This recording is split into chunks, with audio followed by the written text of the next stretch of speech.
Doctor APJ Abdul Kalam ने सही कहा था, बुद्धिमत्ता और शरारत तब तक सफल हैं जब तक वे हमें कुछ नया सिखाती हैं और हमें अपने जीवन के उद्देश्य तक पहुंचाने में मदद करती हैं।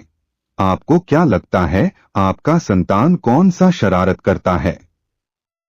वीडियो को शुरू करने से पहले आप हमारे चैनल में नए हैं तो वीडियो को लाइक करके चैनल को सब्सक्राइब जरूर कर दीजिएगा।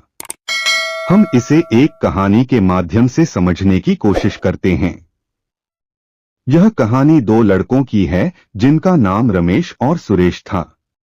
दोनों बहुत शरारती थे मगर पढ़ाई में बेहद अच्छे थे। उनकी शरारतों से पूरा गांव परेशान था, लेकिन उनके शिक्षकों को उन पर गर्व था क्योंकि वे हर परीक्षा में अच्छे अंक लाते थे। रमेश और सुरेश दोनों गांव के सरकारी स्कूल में पढ़ते थे। उनका घर गरीब परिवार से था मगर उनकी बुद्धिमानी अद्वितीय थी। स्कूल के बाद वे अक्सर पेड़ों पर चढ़कर फल तोड़ते, पक्षियों को परेशान करते और गांव वालों की छोटी छोटी चीजों से मजाक किया करते थे। स्कूल में टीचर कई बार उन्हें समझाते कि शरारतें एक हद तक ठीक हैं, मगर अगर वे सीमा लांघेंगे तो इसका परिणाम बुरा हो सकता है।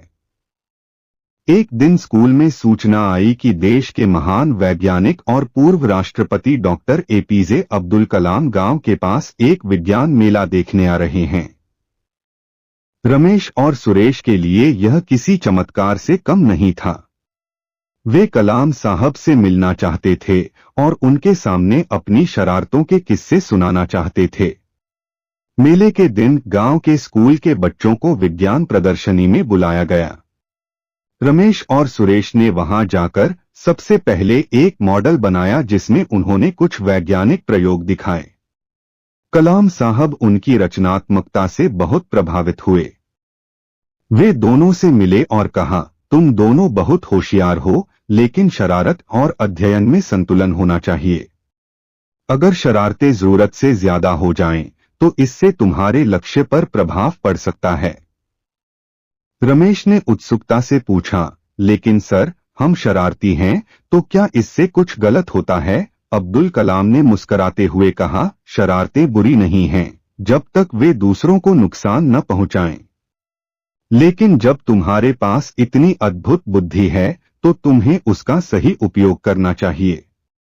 मैं भी तुम्हारी उम्र में शरारती था, मगर मेरी शरारतें सीखने के प्रति जिज्ञासा से जुड़ी थीं।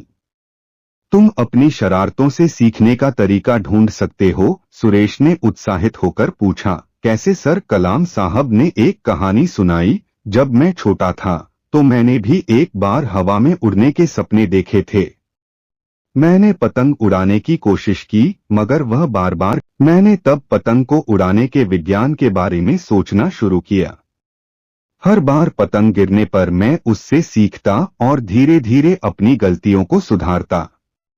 अंततः मैं पतंग को ठीक से उड़ाने में सफल हुआ। उस समय मुझे एहसास हुआ कि असली ज्ञान और कौशल बार बार कोशिश करने और असफलताओं से सीखने में है।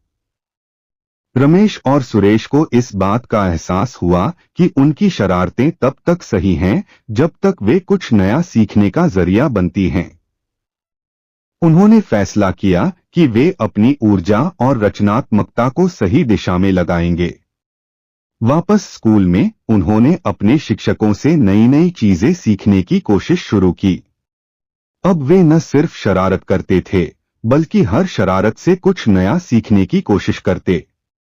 अगर वे कोई प्रयोग करते और असफल होते तो वे उससे मिलने वाली शिक्षा को याद रखते। धीरे धीरे गांव में उनकी पहचान बदलने लगी। लोग अब उन्हें शरारती लड़के नहीं बल्कि होशियार और रचनात्मक बच्चे कहने लगे। उनकी जीवन की सबसे बड़ी परीक्षा।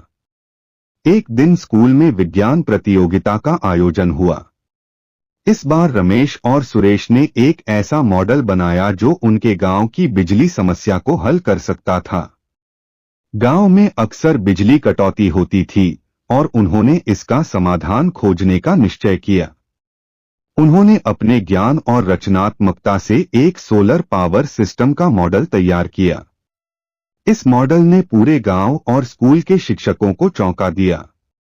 प्रतियोगिता में उन्होंने पहला स्थान प्राप्त किया और उन्हें राज्य स्तर पर प्रतिनिधित्व करने के लिए चुना गया।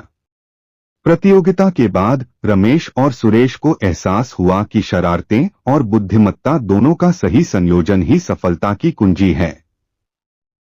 उन्होंने कलाम साहब की शिक्षा को अपने जीवन में उतार लिया और शरारतों से सीखने का तरीका अपनाया।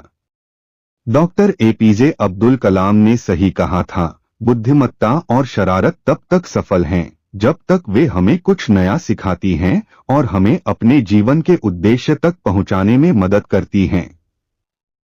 इस तरह रमेश और सुरेश ने अपने जीवन में ज्ञान, शरारत और सीखने का सही संतुलन पाया और एक दिन बड़े होकर अपने गांव के लिए बहुत कुछ किया। इस कहानी से हमें यह शिक्षा मिलती है कि शरारतें भी अगर सही दिशा में हों तो वे हमें जीवन में नई ऊंचाइयों तक पहुंचा सकती हैं। आपको वीडियो अच्छा लगा हो तो वीडियो को लाइक करके अपनी फैमिली और दोस्तों में शेयर जरूर कर दीजिएगा। चैनल में नए हैं तो चैनल को भी सब्सक्राइब कर लीजिएगा। वीडियो कैसा लगा कमेंट में कमेंट करके जरूर बताइएगा। मिलते हैं अगले वीडियो पर अच्छा सा टॉपिक लेकर।